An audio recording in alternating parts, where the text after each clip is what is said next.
Assalamualaikum warahmatullahi wabarakatuh.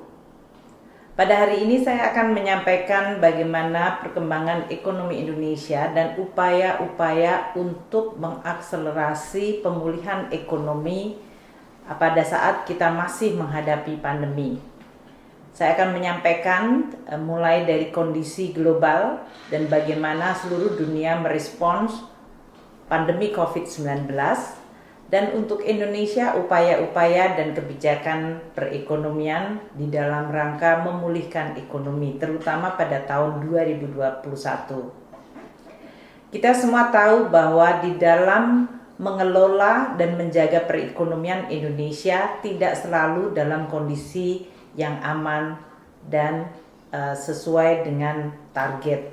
Selalu ada saja hambatan atau bahkan krisis yang muncul, baik yang berasal dari luar, yaitu seperti global financial crisis, maupun yang berasal dari dalam negeri seperti bencana alam. Dalam satu dekade terakhir, kita melihat global financial crisis jelas mendominasi pada tahun 2008-2009, dan itu menyebabkan perekonomian dunia mengalami guncangan. Namun pada saat itu Indonesia mampu bertahan dan bahkan perekonomian kita bisa tetap terjaga tumbuh. Saat ini dunia kembali lagi diguncang dengan pandemi COVID-19 sebagai sebuah guncangan yang menyebabkan terjadinya perekonomian mengalami kontraksi sangat dalam. Global economic mengalami kontraksi yang lebih dalam dibandingkan dengan kondisi tahun 2008-2009. Indonesia juga mengalami kondisi tersebut. Jadi kalau dilihat dari dampak terhadap perekonomian dan sosial, pandemi COVID-19 jauh lebih berat dibandingkan global financial crisis. Saat ini COVID-19 telah menjalar di 219 negara dengan jumlah COVID positif mencapai 25,7 juta manusia, di mana kasus hariannya sudah mencapai lebih dari 680.000 penambahannya. Ini tentu menimbulkan dampak yang sangat serius kepada seluruh perekonomian di dunia. Indonesia juga sedang terus menghadapi dan mengelola pandemi COVID-19. Pada saat ini, sudah lebih dari 965.000 orang yang terkena COVID, di mana 156.000 adalah kasus aktif.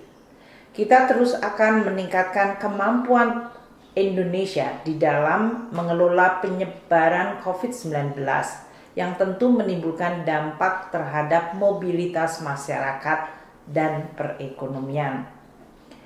Dengan adanya pandemi COVID yang mengharuskan semua negara melakukan pembatasan sosial, bahkan kadang-kadang dalam kondisi yang sangat ekstrim seperti lockdown, telah menimbulkan dampak ekonomi yang sangat dalam. Seluruh perekonomian di dunia, kecuali hanya sedikit negara, mengalami kontraksi tahun 2020. Negara-negara besar seperti Amerika Serikat mengalami kontraksi, proyeksinya mencapai 4,3%. Bahkan Prancis atau Inggris juga mengalami kontraksi yang sangat dalam, mendekati 10%. Negara-negara ASEAN seperti Malaysia diperkirakan kontraksi tahun 2020 mencapai di atas 6%. Juga Filipina dan Singapura. Indonesia tidak terkecuali juga mengalami tekanan yang cukup berat. Namun kontraksi perekonomian Indonesia diperkirakan masih bisa dikendalikan pada kisaran 2,2%.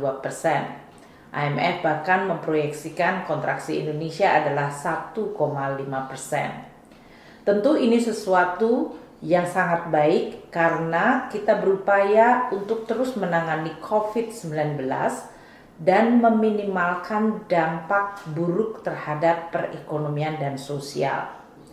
Di dalam rangka untuk menolong masyarakat dan menjaga dampak buruk COVID terhadap perekonomian, instrumen APBN menjadi instrumen kebijakan yang sangat kunci. memang terjadi pelebaran defisit. Namun seluruh dunia menggunakan instrumen APBN sebagai instrumen kebijakan yang luar biasa penting.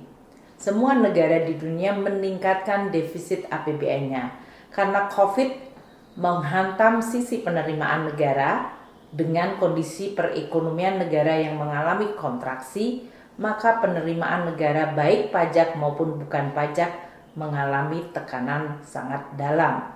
Di sisi lain, belanja untuk membantu masyarakat dan perekonomian meningkat sangat signifikan, termasuk untuk penanganan COVID. Maka pada tahun 2020, banyak negara mengalami defisit yang luar biasa di dalam APBN mereka.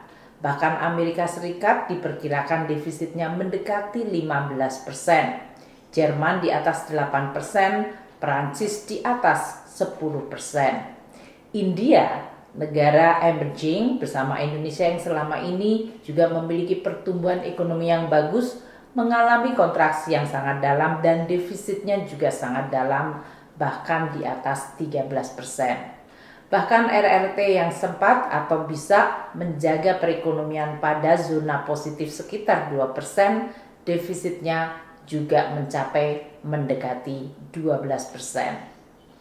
Indonesia juga mengalami tekanan di dalam APBN sebagai instrumen yang luar biasa penting untuk menjaga masyarakat dan ekonomi serta menangani COVID. Tahun 2020, defisit APBN kita meningkat menjadi sekitar 6,1%. Tadinya kita berharap perekonomian yang baik pada tahun 2020, defisit APBN dirancang hanya dengan defisit 1,7% dari GDP. Namun dengan adanya COVID, kita harus meningkatkan berbagai langkah-langkah di dalam melindungi masyarakat dan perekonomian. Defisit sebesar 6,1% relatif lebih modest dibandingkan negara-negara lain yang mengalami tekanan jauh lebih berat. Dan dengan naiknya defisit APBN sebagai instrumen yang sangat penting di dalam mengelola ekonomi dan menangani COVID, semua negara di dunia mengalami kenaikan di dalam hutang negara mereka. Negara-negara bahkan di negara Amerika Serikat, Jepang semuanya mengalami kenaikan hingga di atas 100% dari GDP-nya. Perancis juga mengalami hal yang sama. Negara Eropa yang dianggap cukup konservatif seperti Jerman juga tetap menghadapi utang negara hingga mencapai 73% dari GDP. Negara-negara tetangga kita di ASEAN juga mengalami hal yang sama. Malaysia kenaikan dari utang negaranya mencapai 67%, Filipina 48%, dan bahkan Singapura mencapai lebih dari 130%. Dengan tambahan defisit, Indonesia juga mengalami kenaikan jumlah hutang negara, yaitu pada 38,5%. Angka ini bila dilihat dan dibandingkan dengan negara-negara G20 ataupun negara-negara ASEAN jauh lebih baik. Namun ini tidak berarti bahwa kita tidak waspada. Tekanan akibat COVID justru dan dalam hal ini memang sangat berat, dan oleh karena itu kita harus meningkatkan kemampuan kita di dalam menjaga instrumen kebijakan agar betul-betul efektif. Ekonomi Indonesia dengan berbagai intervensi yang dilakukan pemerintah mulai mengalami pemulihan. Dengan adanya tekanan yang sangat besar, adanya COVID ini, kita meningkatkan stimulus fiskal di dalam berbagai aspek, baik di bidang sosial maupun ekonomi. Dampaknya pada kuartal ketiga dan keempat, kita sudah mulai melihat adanya pemulihan ekonomi. Seperti PMI Manufacture di Indonesia yang sekarang sudah mencapai di atas 50, yang berarti telah mulai adanya ekspansi kegiatan. Konsumsi semen juga mulai menunjukkan pemulihan. Konsumsi listrik yang menggambarkan kegiatan masyarakat dan bisnis juga mulai menunjukkan pemulihan pada kuartal ketiga dan keempat tahun 2020. Dan ini juga didukung dengan mobilitas masyarakat yang sudah mulai agak normal. Namun kita tetap harus berhati-hati karena mobilitas masyarakat yang meningkat harus dijaga sehingga COVID tidak makin meluas yang bisa menghalangi pemulihan ekonomi Indonesia. Berbagai indikator ekonomi yang lain terus akan dipantau dan dijaga sehingga pemulihan ekonomi Indonesia akan terus terjaga dan bahkan kita akselerasi.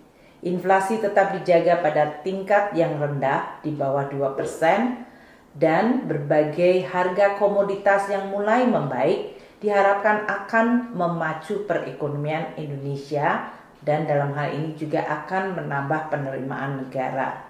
Indeks harga saham kita mulai menunjukkan zona yang optimis dan sudah melakukan koreksi dibandingkan kondisi tahun 2020. Kalau tahun 2020 fokus utama kita pada COVID, tahun 2021 kita juga tetap menghadapi COVID, namun dengan optimisme yang lebih tinggi. Kenapa? Karena seluruh langkah-langkah yang sudah dilakukan pada tahun 2020 telah memberikan fondasi yang cukup baik bagi kita untuk menangani COVID dan memulihkan ekonomi nasional.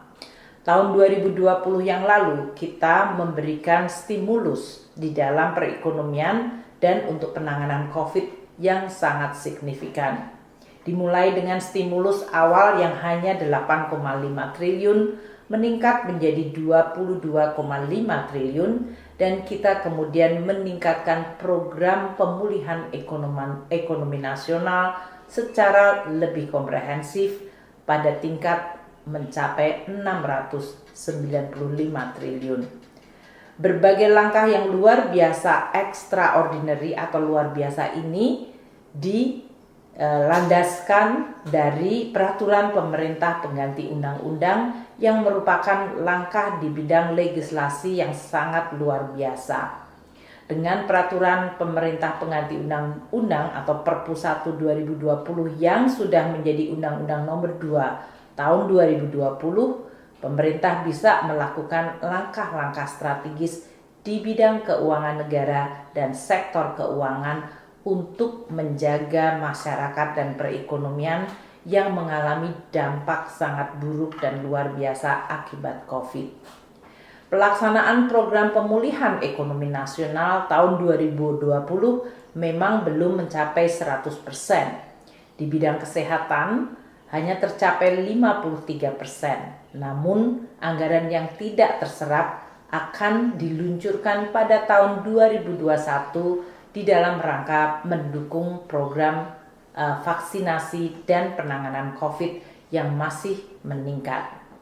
Di bidang perlindungan sosial 220 triliun telah dilaksanakan secara penuh. Demikian juga dengan dukungan pemerintah terhadap usaha kecil menengah yang mencapai 112,4 triliun, hampir 100% semuanya terrealisir. Kita juga mendukung dunia usaha serta bidang-bidang di sektoral serta pemerintah daerah agar mereka memiliki kemampuan untuk bisa mendukung pemulihan ekonomi dan melindungi masyarakat. Pemerintah juga memberikan insentif usaha dalam bentuk kemudahan-kemudahan dan pemotongan pajak atau pajak yang ditanggung pemerintah pada tahun 2020. Dengan situasi itu, APBN tahun 2020 yang bekerja luar biasa keras telah mampu melindungi masyarakat dan menurunkan dampak negatif ekonomi yang luar biasa akibat COVID. Memang APBN kita kemudian meningkat dari sisi defisit anggarannya, yaitu menjadi 6,09% dari PDB. Karena penerimaan negara kita yaitu sebesar 1.070 triliun adalah penerimaan yang lebih rendah sebesar 16,7% dari tahun sebelumnya. Ini akibat para pembayar pajak, objek pajak kita mengalami tekanan yang luar biasa akibat COVID. Di sisi lain, belanja kita mengalami kenaikan 12,2%, yaitu mencapai 2.589 triliun.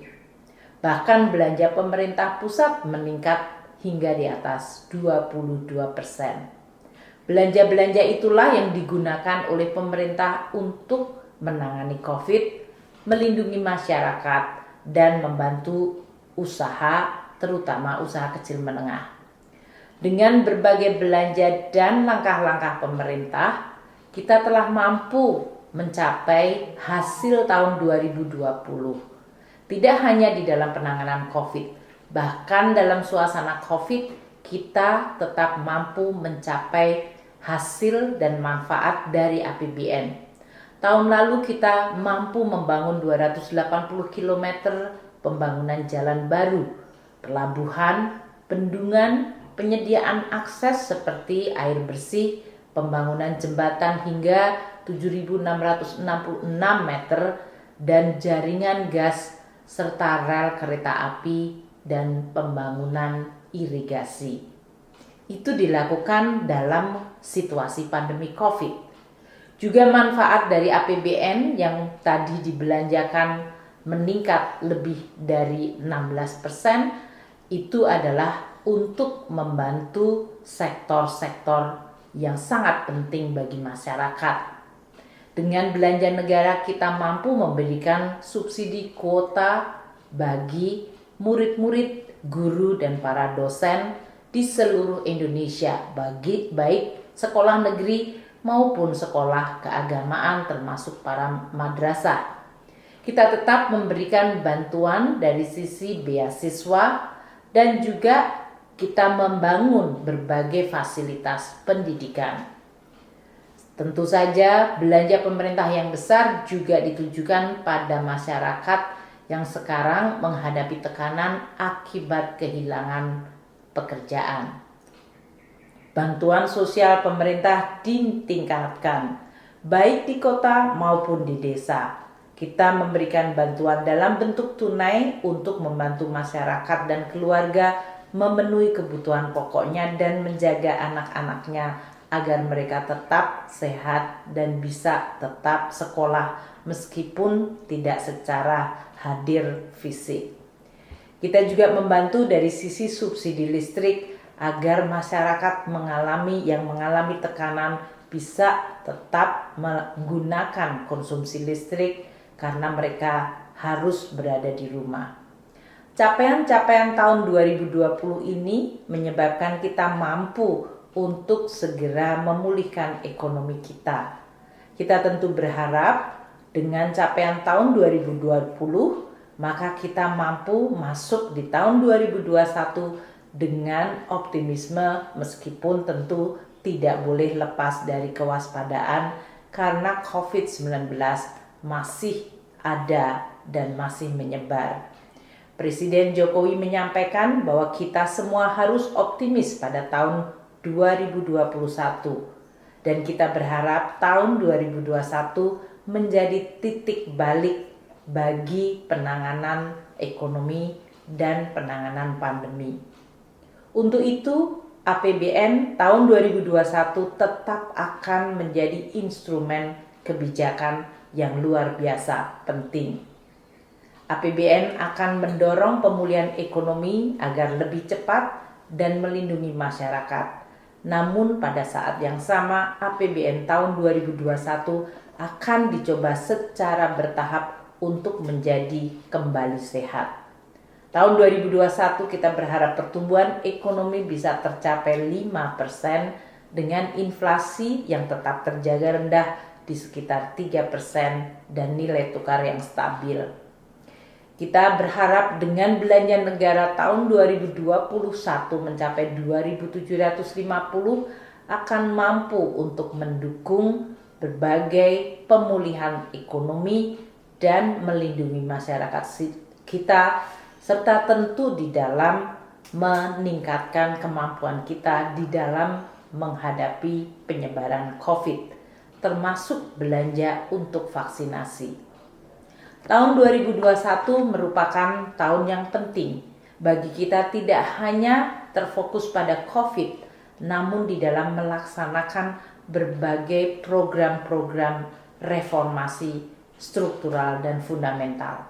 Kenapa? Karena Indonesia harus bisa terhindar dari middle income trap, yaitu perangkap tingkat pendapatan menengah yang harus dihindari melalui perbaikan birokrasi, regulasi, dan meningkatkan produktivitas serta inovasi kita.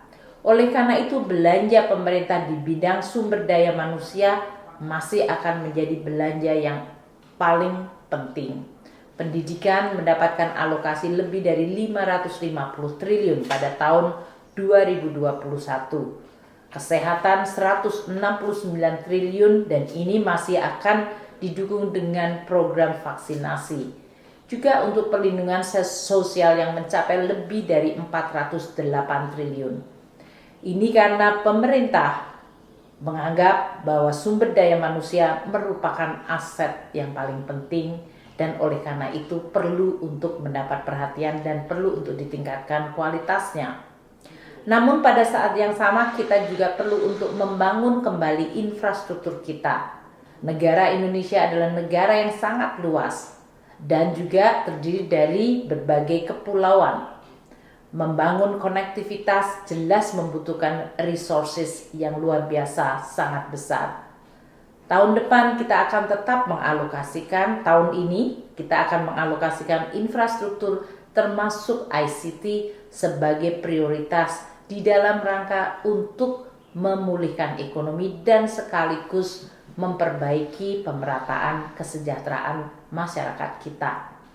Sektor-sektor penting di dalam perekonomian kita yang terus dijaga seperti pertanian dan pangan dan juga pariwisata menjadi sangat penting.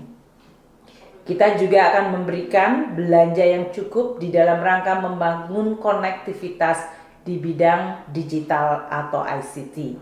Karena dengan adanya pandemi, kita makin tergantung dan membutuhkan konektivitas tanpa hadir fisik. Pandemi memang merupakan suatu shock yang luar biasa, extraordinary. Namun itu tidak berarti bahwa Indonesia tidak mampu untuk terus membangun ke depan. Justru dengan adanya pandemi ini makin penting alasan kita untuk terus memperkuat fondasi ekonomi Indonesia.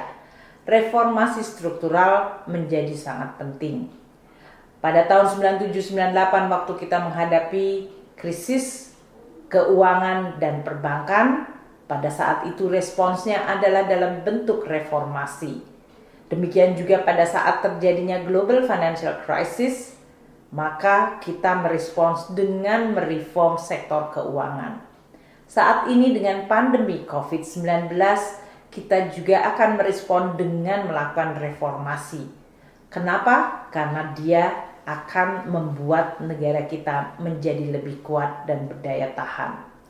Reformasi yang sudah dilaksanakan seperti Undang-Undang Cipta Kerja yang akan mempermudah bagi dunia usaha di dalam melaksanakan kegiatan usahanya melalui deregulasi, memangkas red tape, menyederhanakan perizinan, dan memudahkan bagi setiap orang Indonesia untuk bisa berusaha. Itu akan penting tidak hanya di dalam menciptakan kesejahteraan, namun juga memberikan kesempatan kerja yang luas bagi masyarakat Indonesia. Ekonomi Indonesia perlu ditransformasi dan kita perlu meningkatkan kemampuan mengadaptasi dan mengadopsi serta berinovasi melalui teknologi-teknologi baru. Inilah yang akan terus didorong oleh pemerintah menggunakan berbagai instrumen, termasuk instrumen fiskal yang sangat penting. Pajak tidak hanya sebagai instrumen untuk meningkatkan penerimaan negara. Pajak digunakan juga untuk memberikan insentif bagi dunia usaha di bidang research, di bidang penelitian, di bidang hal-hal yang bersifat inovasi, sehingga dia bisa meningkatkan produktivitas dari dunia usaha kita. Kita juga memberikan berbagai dukungan di dalam pemulihan ekonomi pada tahun 2021 sehingga kita mampu untuk menjaga momentum pemulihan dan bahkan mengakselerasi. Saya ingin menutup dengan mengatakan tahun 2021 seharusnya menjadi tahun untuk kita terus berupaya yang terbaik di dalam mengakselerasi perekonomian kita. Optimisme adalah sangat penting, namun kita harus tetap waspada karena pandemi COVID masih membutuhkan perhatian dan penanganan dari kita semua. Tentu pemerintah tidak mungkin bekerja sendiri di dalam menangani berbagai tugas dan tantangan yang luar biasa ini. Kerjasama dengan dunia usaha dan masyarakat serta seluruh pemangku kepentingan menjadi kunci kita di dalam mengakselerasi pemulihan ekonomi Indonesia. Dan tentu dengan kebersamaan, gotong royong, dan saling mendukung, insya Allah Indonesia akan bisa pulih kembali dan terus melindungi masyarakat serta memperkuat dunia usaha. Wassalamualaikum warahmatullahi wabarakatuh.